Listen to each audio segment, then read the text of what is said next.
Siang hari ini kita akan belajar firman Tuhan bersama-sama.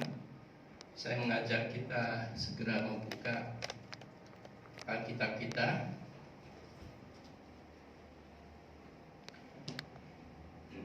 Bagian firman Tuhan ini saya teruskan waktu doa subuh. Sudah saya sampaikan mengenai satu topik, tapi ini bagian pertama dan saya akan, karena tidak semua ikut doa subuh, jadi saya akan mengulanginya dengan cepat sebentar sehingga kita tahu maksud apa yang tercantum di dalam firman Tuhan bagian ini. Kita akan membuka Injil Yohanes pasal 16. Kita baca satu ayat yang ke-16. Kemudian kita akan baca Yohanes pasal 14 ayat yang ke-19. Jadi 2 ayat saja. Saya minta kita bisa berdiri bersama-sama untuk 2 ayat ini saja. Yohanes 16 ayat yang ke-16. Kita baca bersama-sama. 2, 3. Tinggal sesaat saja dan kamu tidak melihat aku lagi, dan tinggal sesaat saja pula dan kamu akan melihat aku. Ayat Yohanes 14 ayat yang ke-19.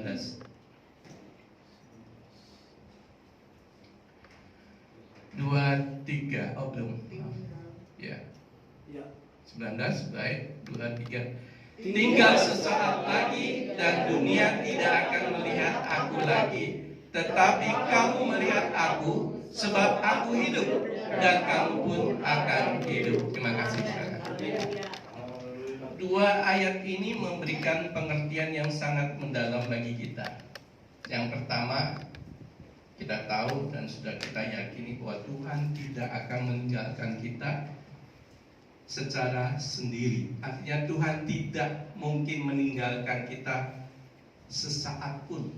Artinya setiap waktu, setiap saat, di waktu hari siang, di waktu hari malam, kapanpun Tuhan tidak meninggalkan kita. Dan, tapi ayat yang kita baca tadi di Yohanes pasal 16 ayat 16 mengatakan, tinggal sesaat saja dan kamu tidak melihat aku lagi. Kata-kata ini disampaikan oleh Yesus kepada murid-muridnya. Dan ini disampaikan pada saat Yesus tidak berapa lama lagi akan ke Yerusalem, dan dia tahu pada saat dia ke sana dia pasti akan ditangkap dan kemudian dianiaya, diadili dengan tidak adil tentunya, kita tahu dan sudah mengerti. Kemudian harus membawa salib yang berat menuju Golgota. Ya. Golgota itu tidak terlalu jauh dari Yerusalem, tapi jalannya menanjak. Ya. Jadi itu sangat berat. Dan sampai di sana dia disalib akhirnya. Nah, perkataan ini disampaikan secara umum atau jasmani, bahwa Yesus mengingatkan kepada murid-muridnya bahwa dia akan melakukan tugas dari Bapaknya, yaitu harus menjadi anak manusia, yaitu anak domba Allah yang dikorbankan bagi seluruh umat manusia. Nah, tetapi waktu dia menyampaikan itu, dia ingin sesuatu. Ada satu hal yang sangat-sangat penting. Apa itu? Bahwa memang pada saat-saat secara tertentu khusus Tuhan izinkan, maka Tuhan tidak akan menampakkan dirinya. Walaupun Tuhan menyertai kita.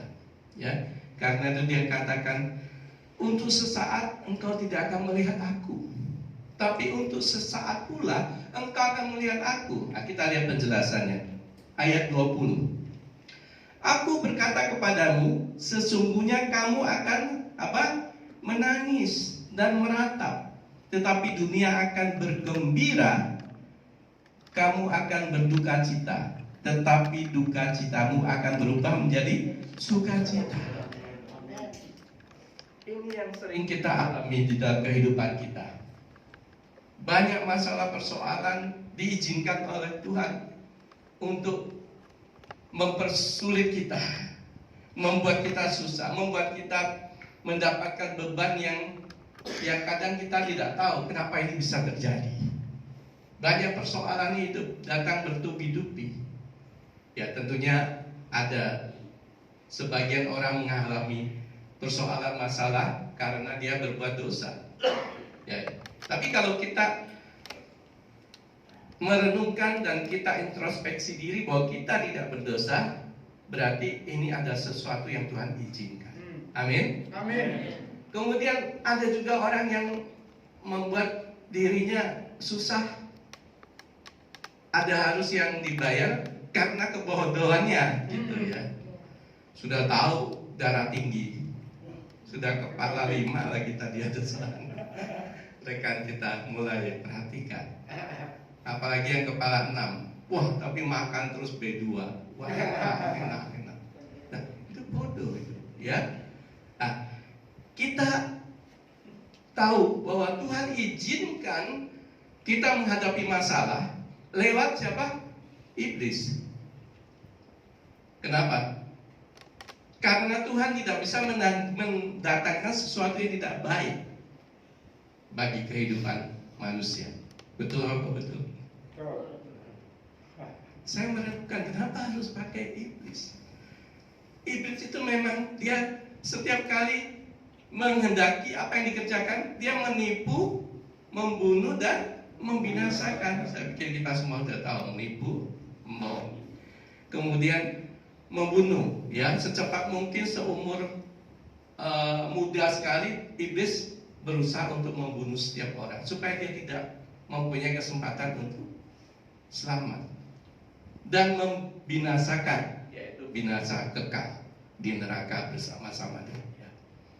Nah, kita lihat di sini Yesus mengatakan jangan kita terlalu khawatir, ya. Ada, saya tidak akan bacakan, tapi di 1 Petrus 4 ayat 1 mengatakan hendaklah kita tahu memiliki pemikiran yang seperti itu, bahwa Yesus saja memberi teladan, dia harus menderita banyak persoalan masalah di dalam kehidupannya. Kita tahu Yesus adalah manusia ilahi dan dia tidak berbuat dosa. Tuhan izinkan itu juga, bahkan dia harus mati sampai di atas kayu salib. Jadi saudara dan saya hendaknya mempunyai pemikiran bahwa kita ini tidak kebal persoalan masalah dalam hidup kita. Dan sebaliknya di Yakobus mengatakan anggaplah sebagai suatu apa? Kebahagiaan. Nanti kita akan baca ayat itu. Saya akan masuk pada hal yang lebih khusus lagi. Kita akan lihat ayat 21, Tuhan mengumpamakan seorang perempuan. Ya, seorang perempuan pada saat ia melahirkan tidak, tetapi sesudah ia melahirkan anaknya, ayat 21 tadi ya, ia tidak ingat lagi akan penderitaannya karena kegembiraan bahwa seorang manusia telah dilahirkan. Artinya apa? Waktu Tuhan mengubah kehidupan persoalan masalah kita diangkat, pada saat kita betul-betul mengandalkan Tuhan, pada saat kita betul-betul sangat menderita, dan Tuhan lepaskan itu, maka kita akan bergembira. Amin. Kita akan bersyukur dan bersukacita. Dan demikian juga kamu sekarang diliputi duka cita. Ayat 22, tetapi aku akan melihat kamu lagi dan hatimu akan bergembira. Dan tidak ada seorang pun yang dapat merampas kegembiraan itu daripadamu. Artinya apa? Waktu kita menghadapi persoalan masalah, tekanan yang sangat berat dalam kehidupan kita, baik itu urusan rumah tangga, urusan sakit penyakit, urusan keuangan. Apakah kanker stadium 4 Tuhan tidak bisa sembuhkan? Enggak, sama saja begitu. stadium 1 sampai 3, 4, 5 bahkan. Bagi Tuhan sama saja, betul? Karena Dia dahsyat, Dia Maha Kuasa. Saya juga kadang berpikir, kalau kita sakit kepala saja, kenapa harus datang ngerepotin Tuhan, ya, bahasa sehari-hari. Maksud saya apa? Ambil itu Panadol, minum, selesai. Betul?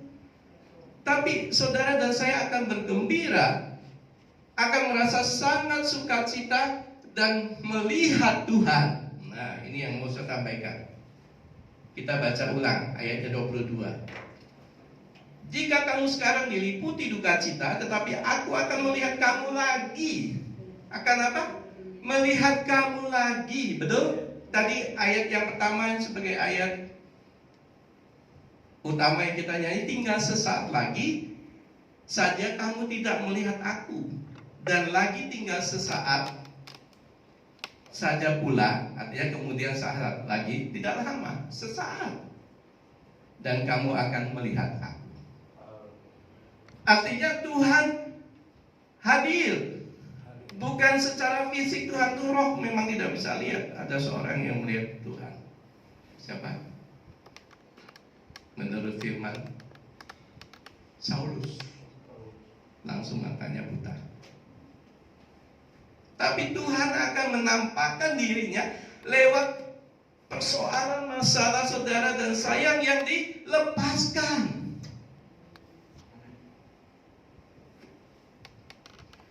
Dulu saya berpikir kepengen juga ya lihat Tuhan, ketemu Tuhan. Tapi ternyata bukan itu. Alkitab tidak mengajarkan. Tuhan bilang, saya akan menampakkan. Oke, kita baca satu ayat lagi yang mungkin yang tadi Yohanes 14. Intinya sama. Yohanes 14 ayat 19 tadi. Tinggal sesaat lagi dan dunia tidak akan melihat aku lagi, tetapi kamu melihat aku, sebab aku hidup dan kamu pun hidup. Roh kita hidup, roh Tuhan hidup. Tuhan baru bisa dan mau menunjukkan kehidupan atau dirinya lewat masalah persoalan yang kita hadapi, betapa besarnya, betapa beratnya, dan Tuhan dengan mudah akan selesaikan kalau Tuhan menampakkan dirinya kepada kita. Jadi ini adalah suatu hal yang baku menurut saya. Baru saya dapatkan ini kira-kira sebulan yang lalu. Jadi Tuhan menampakkan dirinya. Oke, kita masuk 21, Yohanes 14, 21. Barang siapa memegang perintahku, melakukannya, dialah yang mengasihi aku. Perhatikan. Dan barang siapa mengasihi aku, ia akan dikasihi oleh siapa? Bapakku. Dan aku pun akan mengasihi dia dan menyatakan diriku kepadanya. Itu Tuhan. Tuhan itu dahsyat.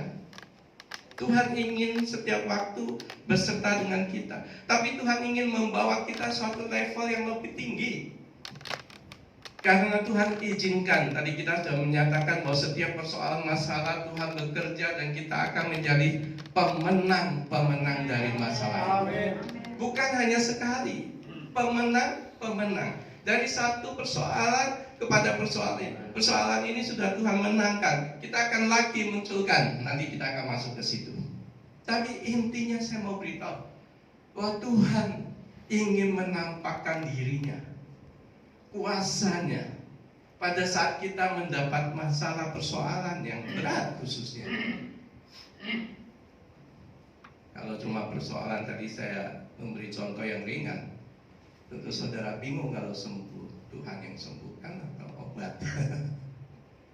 Tapi sampai tepat waktunya. Dan tepat waktunya itu kapan? Tadi kita sudah baca, barang siapa memegang perintahku dan melakukannya, dialah yang mengasihi aku. Dan barang siapa mengasihi aku, dan surya, Tuhan akan menunjukkan dirinya. Jadi persoalannya bukan di sakit penyakit saudara dan saya. Itu tidak penting. Bukan menjadi tolak ukur, oh kalau kita sudah berat, Tuhan akan datang menyembuhkan kita. No, enggak. Tolak ukurnya adalah kalau kita mengasihi Tuhan dengan sungguh-sungguh, yaitu melakukan setiap firman. Apa yang jadi keinginan Tuhan dalam hidup kita, kita lakukan dengan sungguh-sungguh. Dan itu tolok ukurnya kapan waktu Tuhan menolong kita. Amin.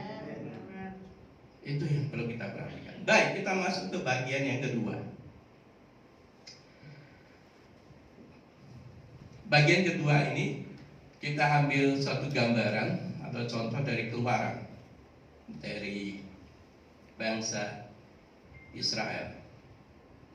Keluaran 4 ayat 21 sampai dengan ayat yang ke-23. Saya minta Pak Samson bacakan. Keluaran pasal 4 ayat 21 sampai dengan ayat 23. Firman Tuhan kepada Musa, pada waktu engkau hendak kembali ini ke Mesir, ingatlah supaya segala mujizat yang telah kuserahkan ke dalam tanganmu kau perbuat di depan Firaun, tetapi aku akan memeraskan hatinya sehingga ia tidak membiarkan bangsa itu pergi. Maka engkau harus berkata kepada Firaun, beginilah firman Tuhan, Israel ialah anakku, anakku yang sulung.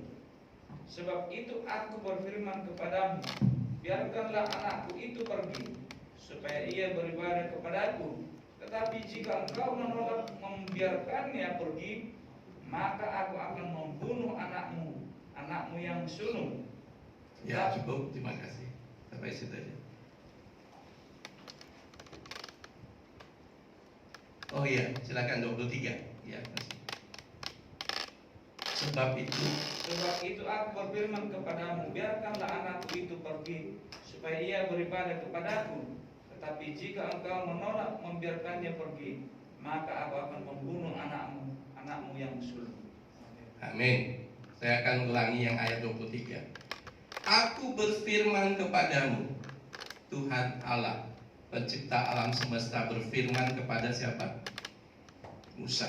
Musa pada saat itu mau kembali mengikuti panggilan Tuhan untuk melepas atau mengeluarkan bangsa Israel dari kerja paksa dari negeri Mesir.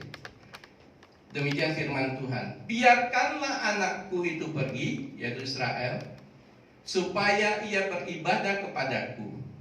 Tetapi jika engkau menolak membiarkannya pergi, maka aku akan membunuh anakmu yang sulung.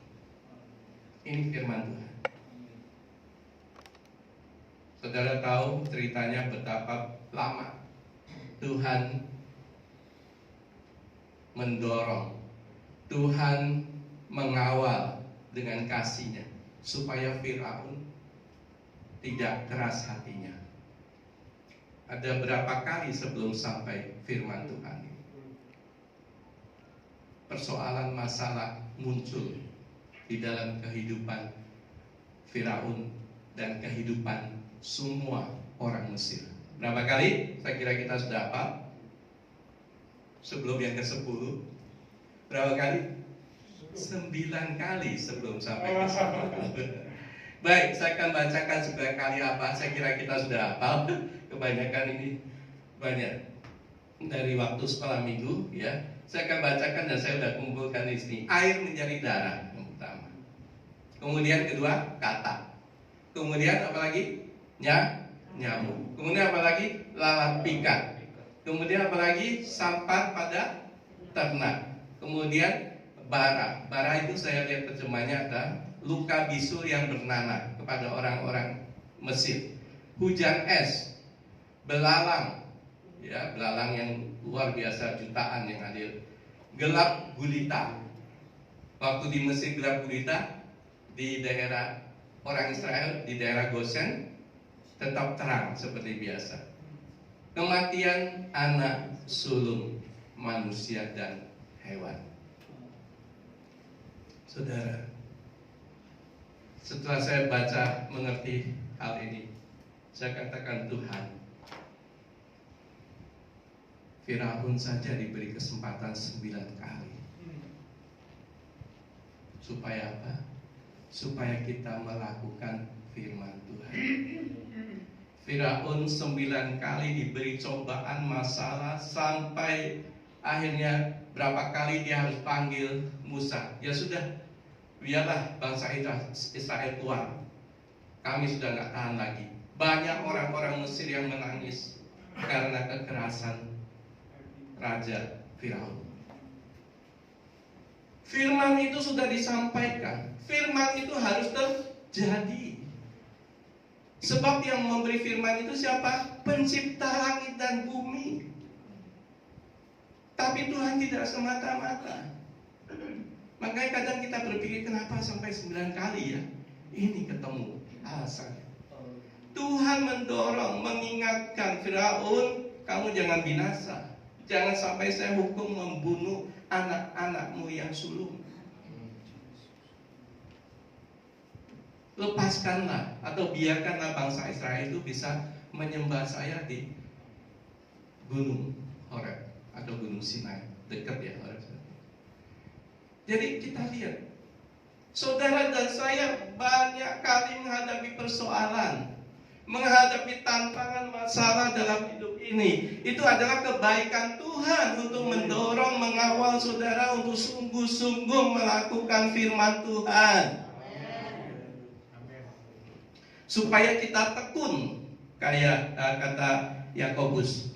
Mari kita baca Yakobus pasal, bentar saya cari di sini, pasal 1 ya harusnya.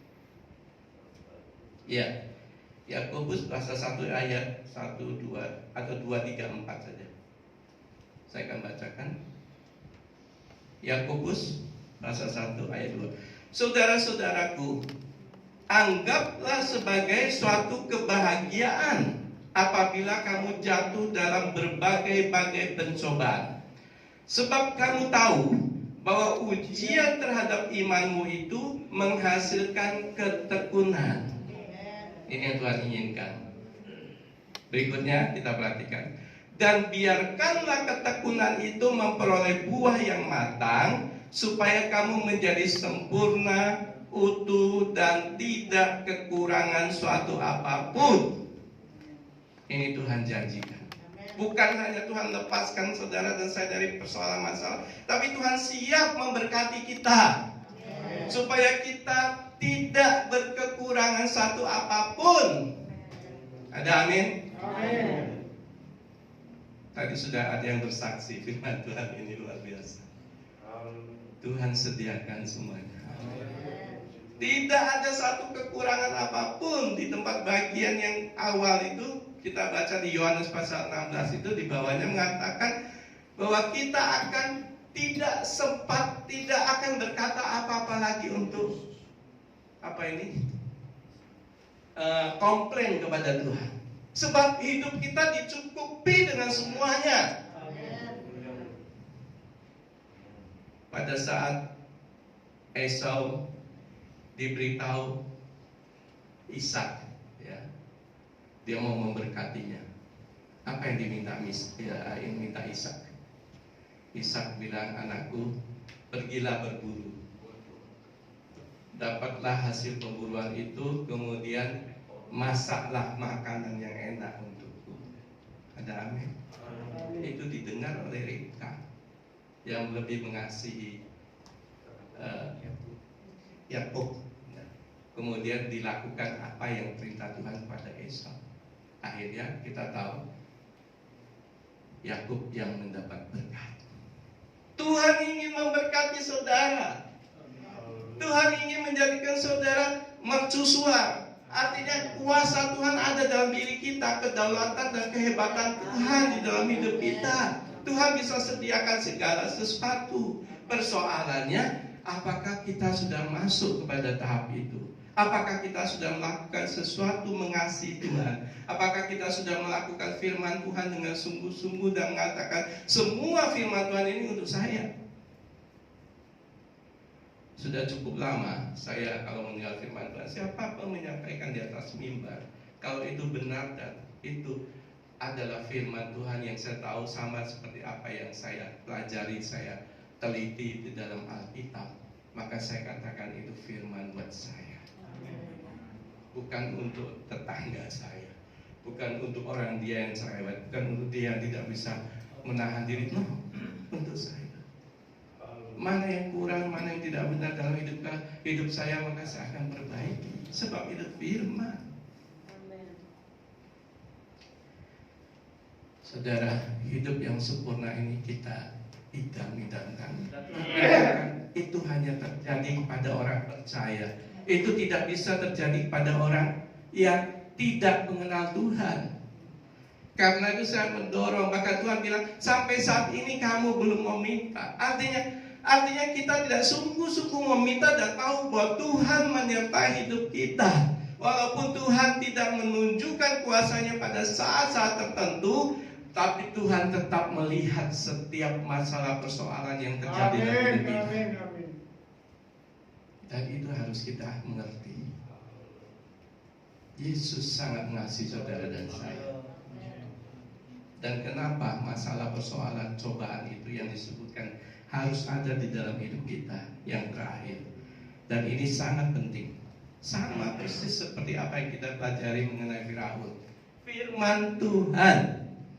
Kalau firman Tuhan sudah datang kepada kita, sudah diumumkan walaupun kita tidak sadar. Saya dulu pernah memberi contoh bahwa firman Tuhan mengatakan siapa yang memberi, dia akan menerima. Dia akan diberi. Ya, menerima akan diberi. Betul. Jadi orang-orang yang tidak kenal Tuhan, mereka juga melakukan itu. Dan itu diberkati enggak? Diberkati. Itu firman Tuhan berlaku untuk semua manusia.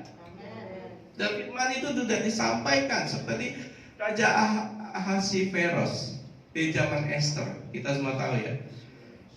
Gara-gara Haman yang tidak suka sama orang Israel pada hari dan tanggal tertentu, itu bangsa Israel akan dibinasakan. Dan Haman ini ada perdana menteri, tapi dengan doa dan doa seluruh bangsa Yahudi waktu itu, kemudian Esther menghadap raja. Dan raja akhirnya tahu dan sadar bahwa ada hal yang sangat mengerikan kepada orang yang tidak bersalah. Tapi raja bilang, perintah itu tidak bisa dibatalkan. Amin. Raja saja menyampaikan perintah itu tidak bisa dibatalkan, apalagi raja di atas segala raja. Apa yang Tuhan sampaikan akan terjadi dan berlaku di dalam setiap kehidupan manusia, suka dan tidak suka. Karena itu persoalan masalah itu sama seperti yang terjadi terhadap Firaun. Tuhan ingin mendorong saudara dan saya. Tuhan ingin mendorong setiap manusia supaya dia betul-betul datang kepada Tuhan, melakukan firman Tuhan. Apa firman Tuhan itu yang telah disampaikan? Mari kita baca. Saya pikir sebagian kita sudah tahu, atau banyak kita sudah tahu, tapi sepertinya jarang disampaikan di dalam khotbah-khotbah. Yeremia 17 ayat 5. Kita mungkin tidak tahu perjanjian ini atau ketentuan Tuhan ini disampaikan pada zaman Israel, tetapi itu berlaku sampai sekarang. Amin. Mari kita baca Yeremia 17 ayat 5 dan 6 dulu. Beginilah firman Tuhan. Apa? Terkutuklah orang yang mengandalkan manusia, yang mengandalkan kekuatannya sendiri, dan yang hatinya menjauh dari Tuhan. Oh, saudara bisa bayangkan kalau saudara tidak mengikuti firman ini. Saudara mau bekerja keras, saudara mau kerja lembur, saudara mau kerja mati-matian, apa yang terjadi? Yang diterima apa? Kutuk.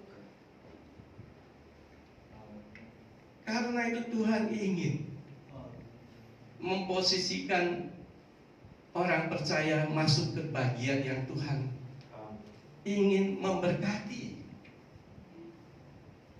Sekarang sudah ada alat canggih menghukum atau ya sebetulnya sudah ada lama di luar negeri ya.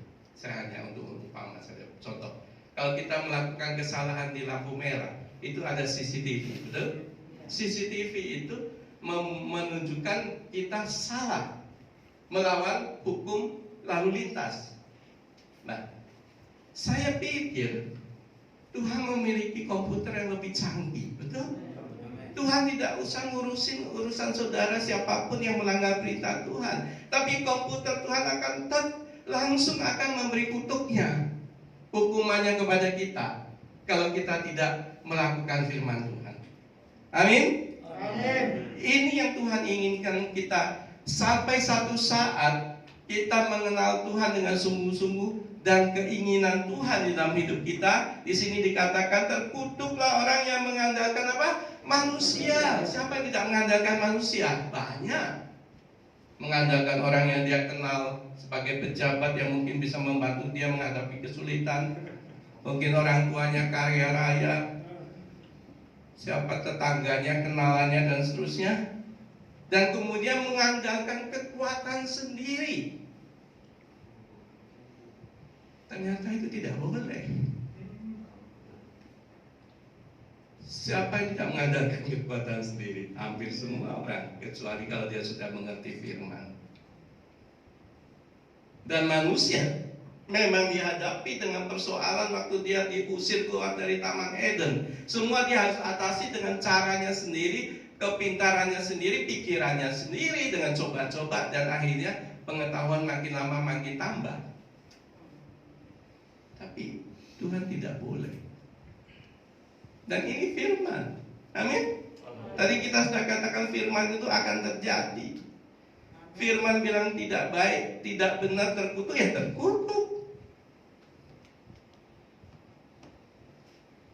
Mengandalkan dirinya sendiri dan hatinya menjauh dari Tuhan.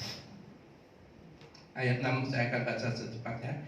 Ia akan seperti semak bulus di padang belantara. Ia tidak akan mengalami datangnya keadaan baik. Saudara bayangkan, seperti selalu di padang belantara. Ia akan tinggal di tanah angus, di padang gurun, di negeri padang asin yang tidak berpenduduk.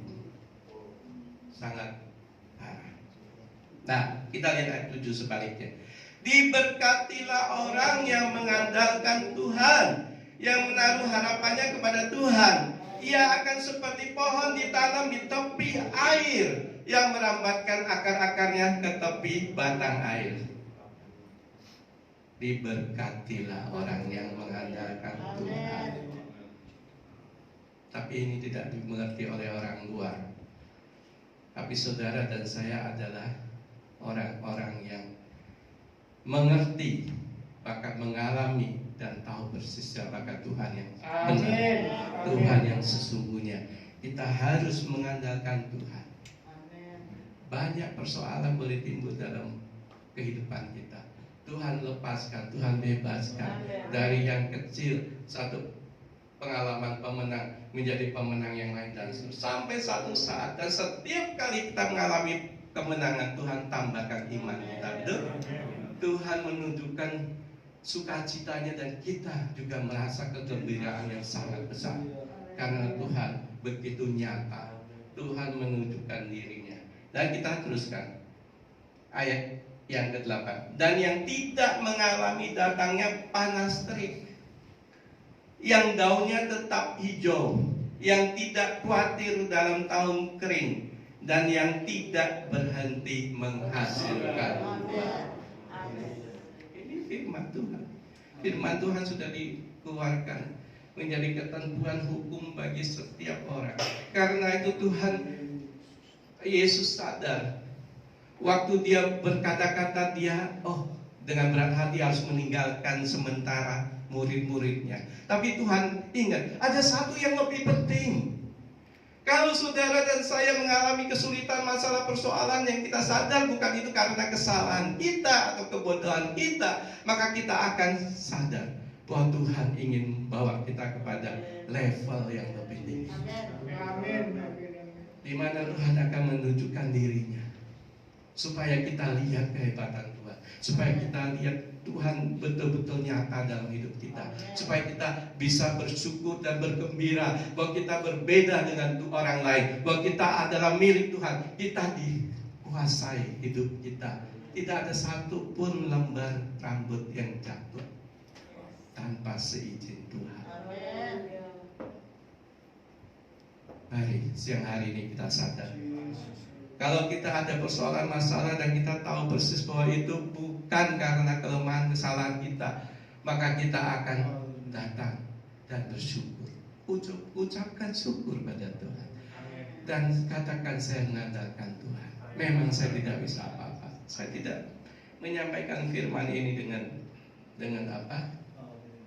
Kata-kata saja. Ini sering kita atau saya alami, saudara. Kalau saya berpikir Tuhan pernah mengizinkan saya sampai saya tidak punya apa-apa, bahkan minus. Mengerti minus ya? Jadi kita kerja bayar utang, khususnya bank waktu itu. Karena itu setelah Tuhan pulihkan, saya tidak mengambil 1 sen pun pinjaman dari bank di dalam usaha saya. Tidak mau. Dan Tuhan memberkati dengan luar biasa. Pada saat saya tidak memiliki, saya sudah pernah ceritakan, tidak memiliki pekerjaan lagi, sepi, Tuhan sediakan lewat tempat di mana saya bangun di situ.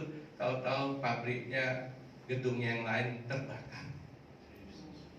Otomatis panggil saya sebab saya sudah di situ, dan mereka sudah memberi pekerjaan yang kecil buat saya. Dan tidak cukup di situ. Setelah hampir selesai, bisa-bisanya gedung yang lain itu terbakar lagi. Siapa menjadikan itu? Dan ini penting juga bagi saudara dan saya, seperti ada kesaksian sama Ibu Anak. Kita harus sadar, kita harus mengerti setiap berkat pertolongan Tuhan itu